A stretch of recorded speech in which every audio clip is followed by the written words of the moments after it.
test DNA of migrant kids only as last resort, ethicists say. Washington, AP. The Trump administration's use of DNA testing to match migrant children separated from their parents is justifiable as a last resort, medical experts say, but raises a host of ethical problems.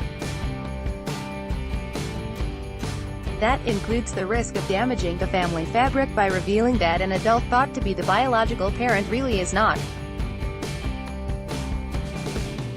Ad choice advertising in red invented by Teeds. A federal judge in California on Tuesday said DNA testing should be limited to cases in which the parent-child relationship can't be established through documents such as birth certificates and passports. The government had argued that DNA testing is faster than authenticating documents, and protects children, especially the youngest, from being handed to someone who may not be their biological parent. Advertisement officials said testing on 102 migrant children under 5 years old revealed 5 cases in which adults claiming to be the parent actually were not, including 2 in which the results came as a surprise to the adults. Ethicists say that's just one situation where problems arise. DNA testing is one of the few tools to fix this miserable mess, said Arthur Kaplan, head of the Division of Medical Ethics at the New York University School of Medicine. But it would be the height of irresponsibility to do it without competent counselors used to dealing with these kinds of genetic discoveries. Thomas Murray, president emeritus of the Hastings Center, said misattributed fatherhood, and even motherhood, is more common than most people realize.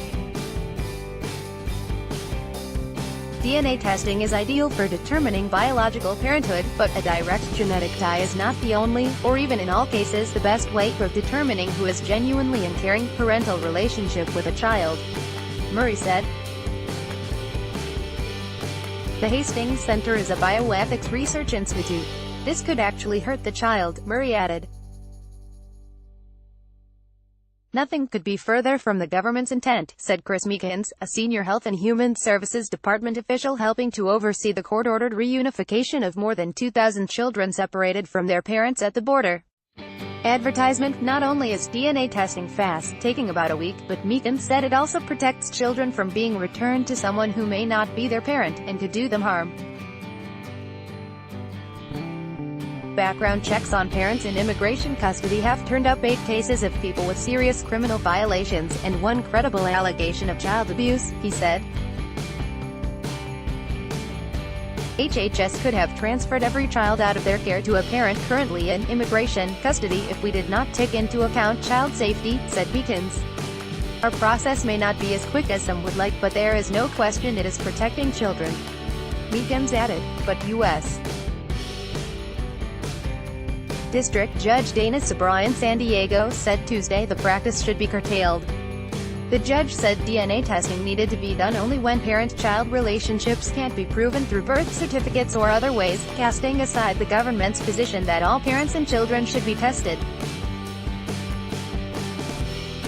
Sabra, who ordered the reunification of families, said the government can use DNA testing but solely when necessary and with parental consent.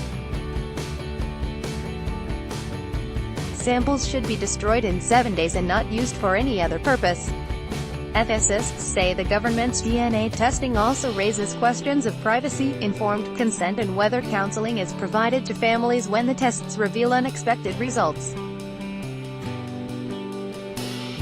Non-paternity problems can play out in all kinds of ways, said Kaplan. Kids may say, "You're not my dad, but I want to find out who is my dad." Advertisement. ACLU lawyer Lee Gellert said DNA testing in every case simply is not needed. What about adoptive parents, he asked. The DNA is not conclusive, he said. Seattle lawyer Janet Quillam, who has long worked with refugees, said it's not that unusual to find an adult caring for a child who is not theirs. In the chaos of war or unpredictable situations, other people will take a child in and raise them as their own, said Quillam, with kids in need of defense. She recalled a married couple from Ethiopia, whom she'd represented years ago. They took in and raised an infant, but when they became refugees they could not prove legal parentage, so the family was separated. Among the complications, the building where they'd tried to register legal papers burned down. Willem said it took about a year of legal work to reunite that family. Spagat reported from San Diego. By Taboola sponsored links, promoted links. You may like Vikings. Free online game. Play this for 1 minute and see why everyone is addicted. Vikings. Free online game. Undo enjoy. Compare. Are you missing out? Find a better credit card in Singapore today. Enjoy. Compare. Undo Stanford American International School. 6 tips on moving to your new home in Singapore. Stanford American International School. Undon International for Guzhou Green Corridor. What Going Green has done for this province in International for Guzhou Green Corridor. And Babel will start speaking a new language in 3 weeks thanks to this app made in Germany. Bablando home away at Island Villa is cheaper per pax than a Singapore taxi ride home away. Undo.